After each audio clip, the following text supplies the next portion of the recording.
Okay, yesterday I made a video more or less saying that if you will not give an opinion, you have no value, okay?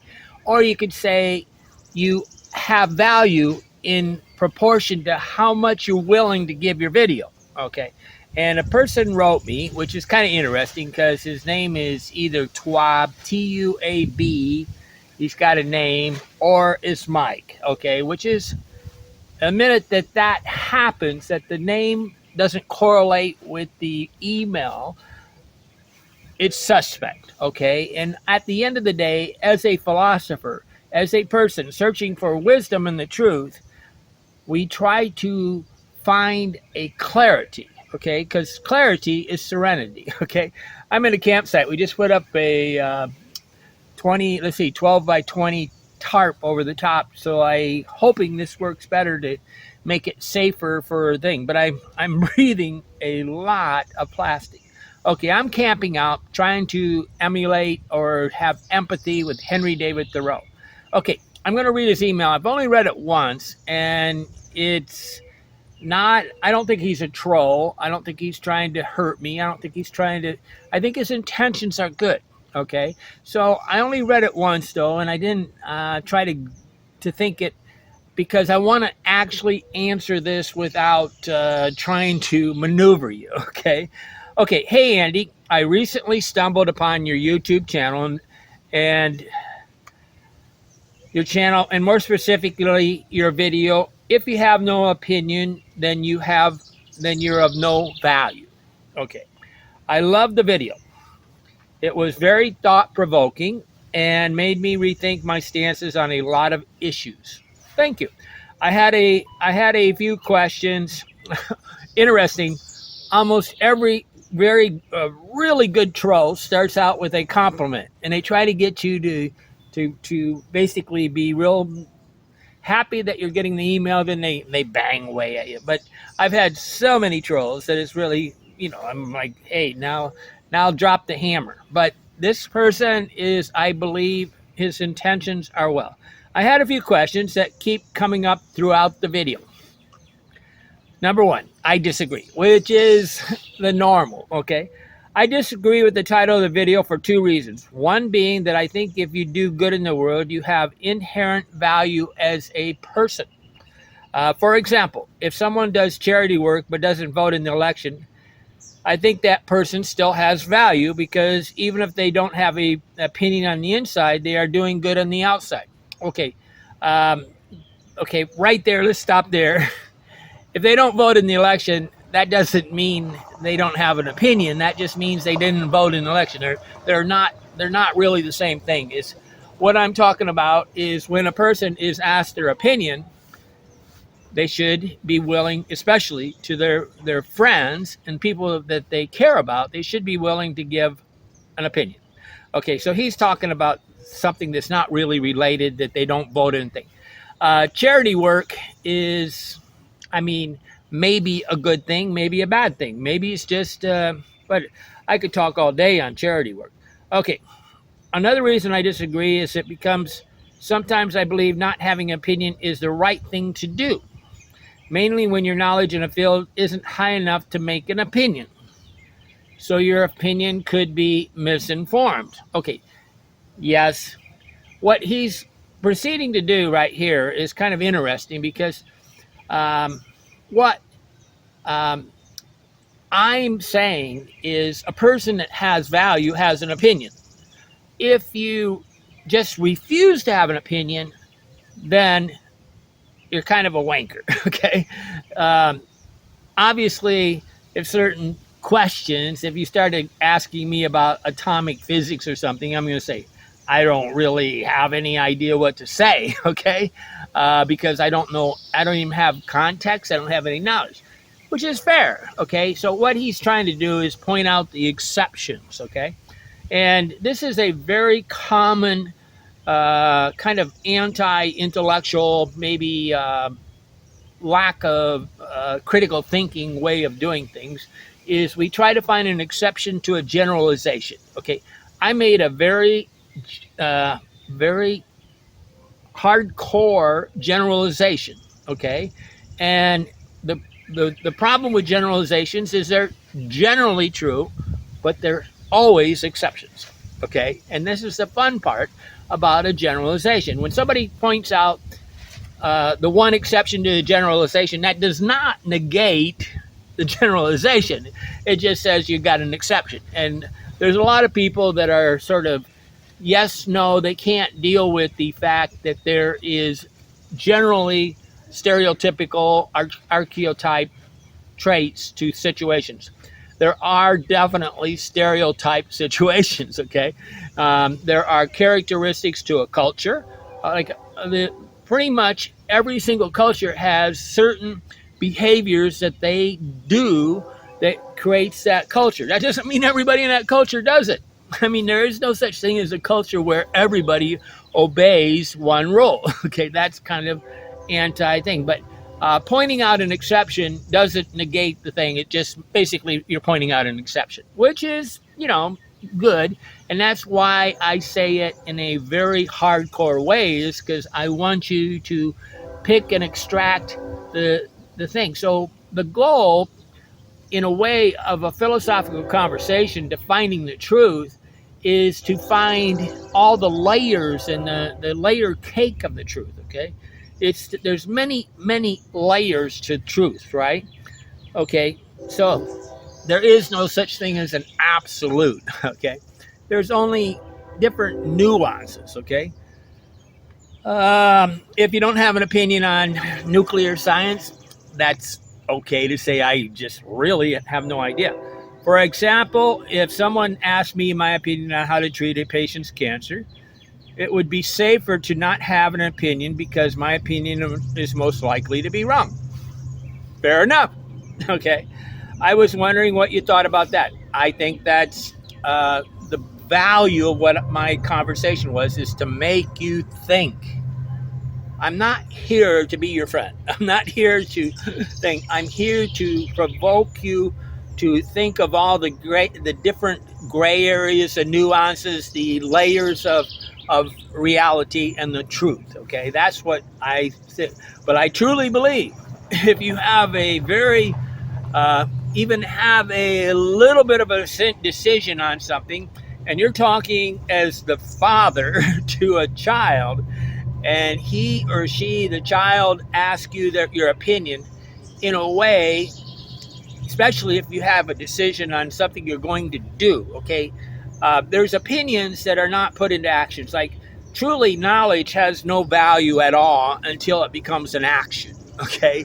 But an action and knowledge put together, experience and knowledge put together. This is why the intellectuals in the university have very little value, because they don't actually apply their knowledge. So a business major, a business teacher in university, he or she can teach the theory, but they can't actually explain with wisdom, because if they don't put it into practice, there's no utility value to what they're doing. Okay, so you're correct. Okay, but the great part is you are, with good intention, I think you are slicing and dicing the thing, but can you accept that I'm still correct? Okay, number 2. Is it possible for a fool to become better? I know it's possible the other way around. Okay. One of the great things, I watched a really good video about with Jordan Peterson, where he says everybody has to start out as a fool. I'm very opposed to any what I call, what somebody told me a long time ago is what they call teacher videos, or teacher blog posts, or written blog posts where they're teaching you, or when somebody makes a video where they're the teacher. Okay, I don't like those videos because they're portraying it, and people like these videos. They like these very clear, highly edited videos where everything's perfect. That's the opposite of wisdom, because wisdom is an evolutionary thing. Okay, we are all fools. And in Jordan Peterson's video, I would never be able to find it again, but I'm collecting all this information on fools all the time, because almost every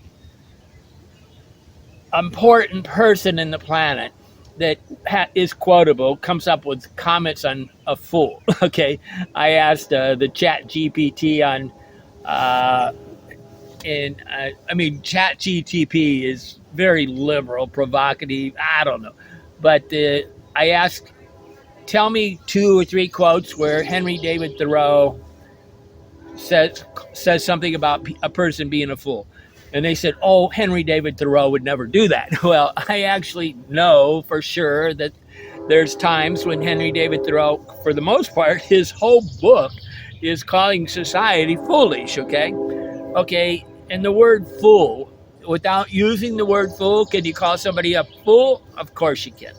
Okay, is it possible for a fool to become better? Of course, yes.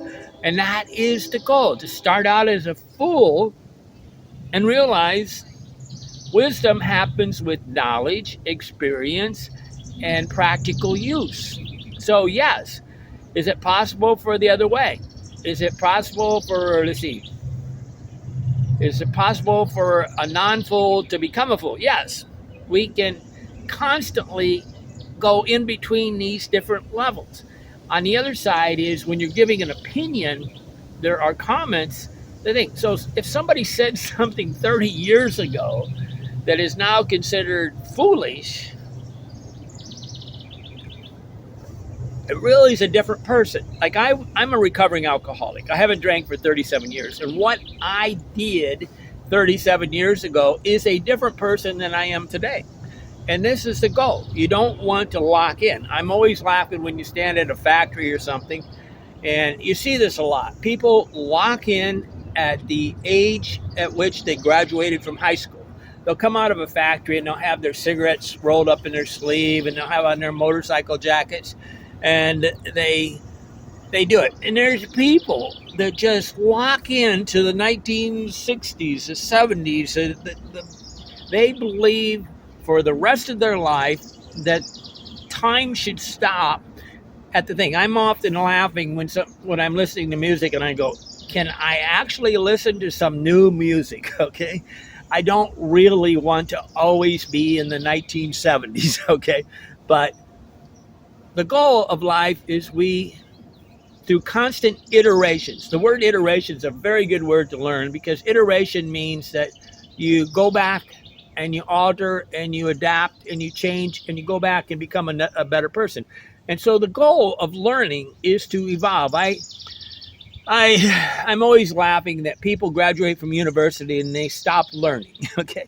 And most people, my opinion, 85% of people hardly study anything or don't become a better person, don't study anything, they don't apply themselves, they're not perpetual learners. Okay, a perpetual learner is always curious. Okay, and that is the person that has the best opinions, is the nonstop perpetual learner. I would consider myself a nonstop perpetual learner. Okay, but we're going to go, if you're not willing to be foolish,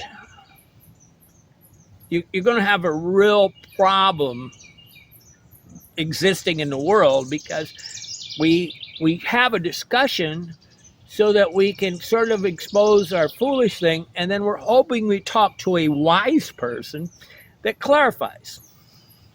So I'm trying to clarify and help you to do it. Now, what I like is when somebody corrects me and I go, whoa, I have a little epiphany, a paradigm shift.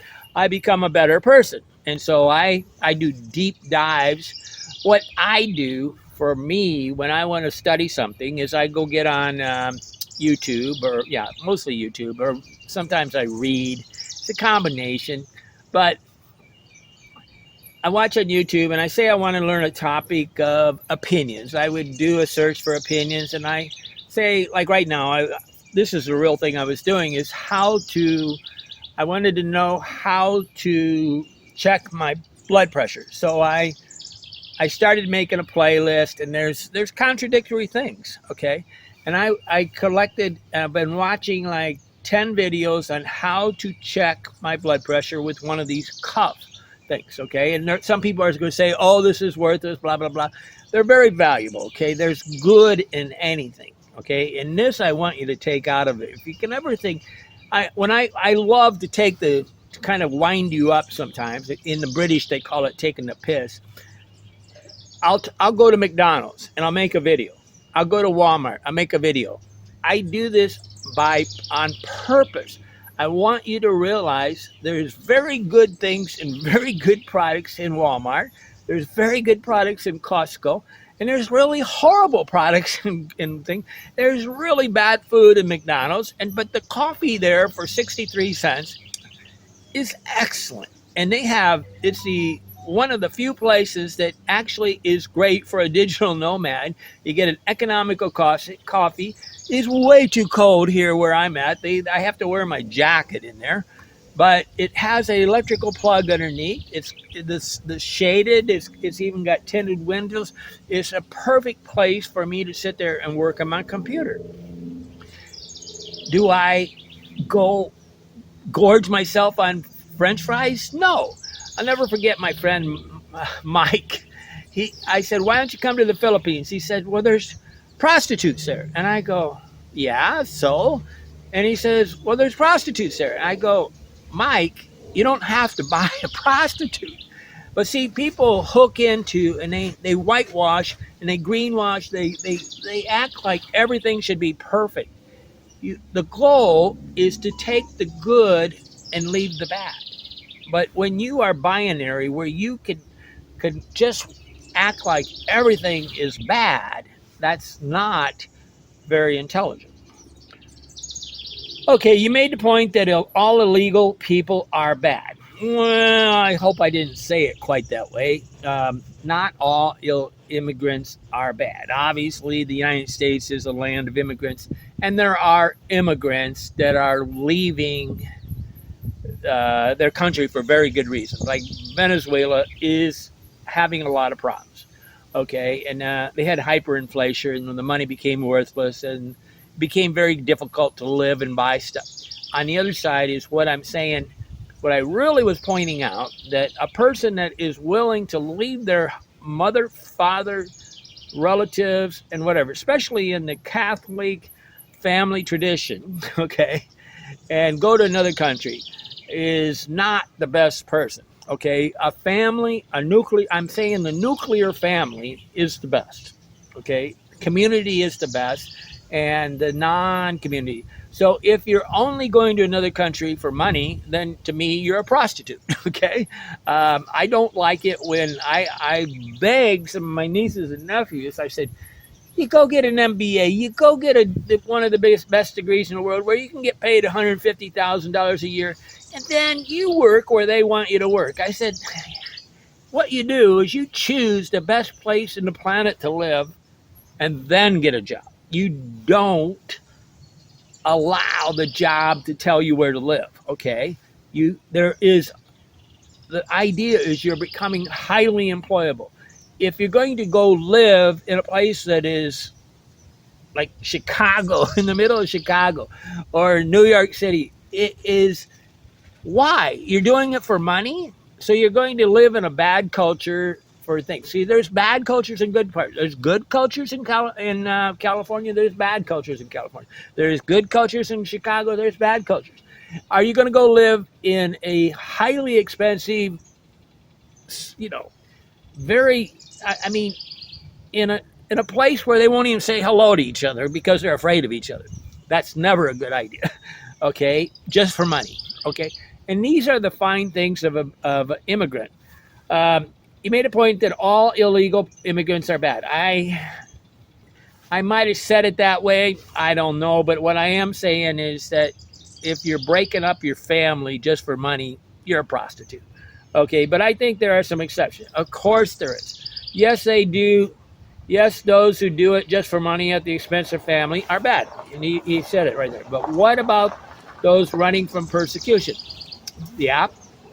But this asylum-seeking thing is a bastardization of the word. I mean, maybe 1 in, 500 actually has the right to apply for asylum. Okay, that's normally the super rich that are in political parties and stuff like that.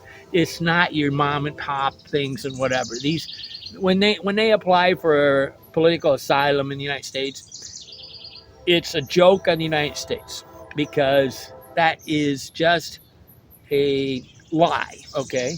But what about those running for prosecution? I think that many times they may be legal implications to something, but considering the circumstances, there shouldn't be moral consequences.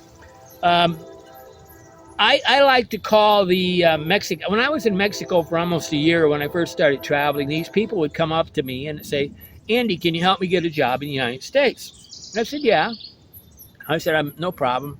And I realized I didn't really have that big a problem about them illegally entering. I didn't really think about it. I was kind of a foolish level at that point. And then they would start telling me, and I said, "Wait a minute, Jose, you have 4 children." And they say, "Well, what's the problem with that?" I said, "I am not going to help break up your family by getting you a job in the United States."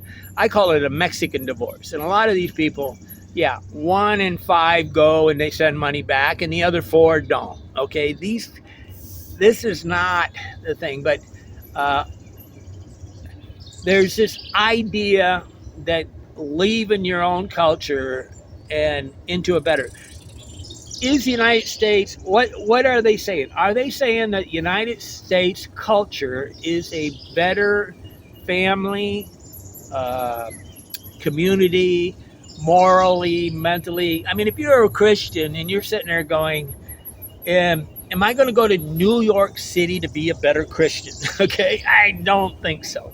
Um, but there's gray areas all around us, right? So what am I going to say? Every single person has to be taken uniquely. But generally, overall, these people are not coming here to be good people. That is not their goal. I met thousands of them. Okay, overall, I appreciate your openness and willing to discuss. Like you said, it's very hard to find someone like that. Those days. Thank you, Mike. Mike, I like it when you tell me your last name, and I like it to coordinate. Okay, a discussion. Patreon members can actually request that we go live on Sundays at 8 or 9 o'clock at night. And if you become a Patreon, I will have a discussion. Obviously, I think we all have a frame of reference. We all have a point of view, and we're all correct and we're all wrong at the same time. We're all a fool and we're all wise at the same time. But the only way to really evolve fast and quick is not by text message or watching videos all the time. It's actually by questions and talking to each other.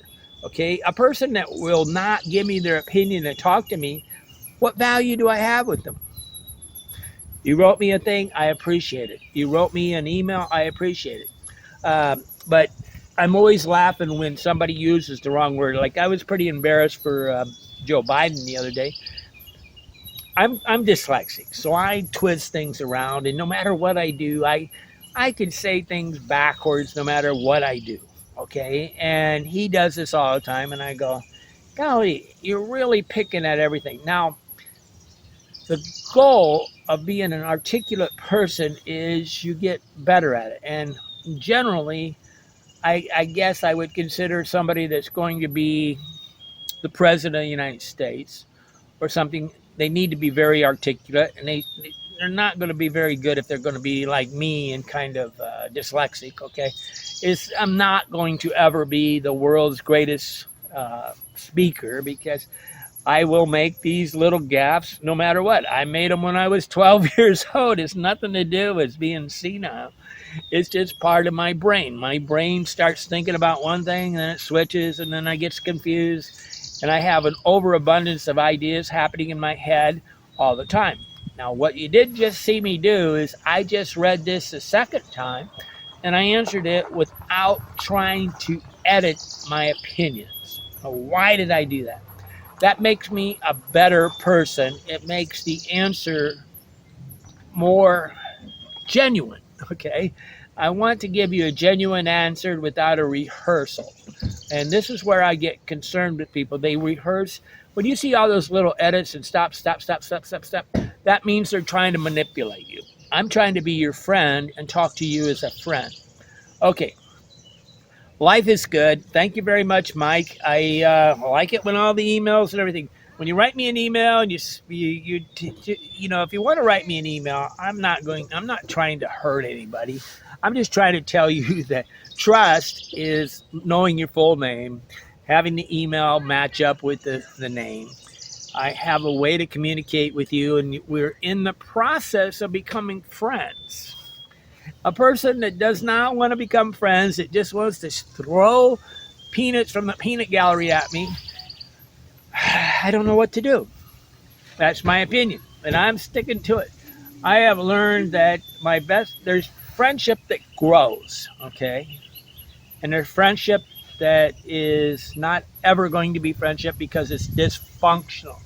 A functional relationship where friendship grows starts out with, hello, my name is Andy Lee Graham, and what is yours? And we reply, we look at each other, we talk, and we have the ability to communicate in an open way.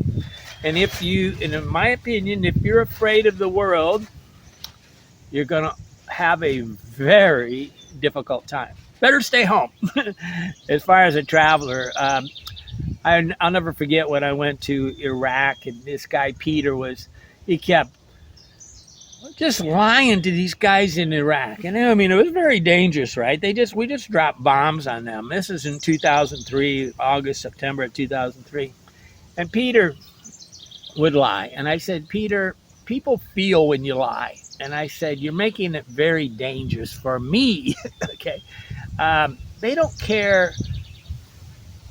They know we're different. But what they don't want you to do is be a liar, because then they don't know what you're up to. I said, please be genuine. But he wasn't capable. His default setting is to always lie. Okay. And I had to protect him, and basically, luckily, I was the alpha male and he was the puppy dog. And they listened to me, and I said, hey, one time I had to punk out Chris because Chris was like, I don't know, stealing a Coca-Cola. And it's very dangerous when you lie, okay? Because people feel the lie and they can't really say why they feel the lie. But when you're listening to me, I hope you feel me, okay? You feel my intentions more than you try to slice and dice the way I say things, or the proper word. If I don't say the absolutely correct word, I want you to weigh me on my intentions, not on the pedantic little pick away. See, people that pick, don't have a desire to be a functional person. They have the desire to be a dysfunctional person. Because if you know what I mean, and you're going to pick at a word I said, you don't really want to have a functional conversation. You just want to be a wanker and pick at me. Thank you very much, Mike. You made my day. I had a good conversation.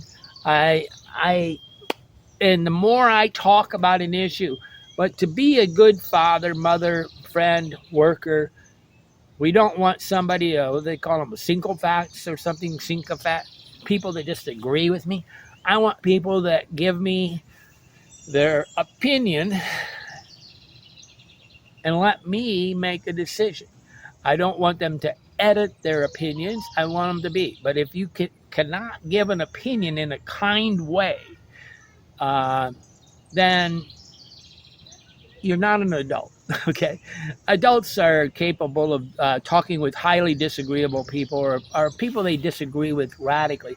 Not disagreeable people, but there's people that we disagree with radically, okay? And I can talk with anybody as long as they're civil.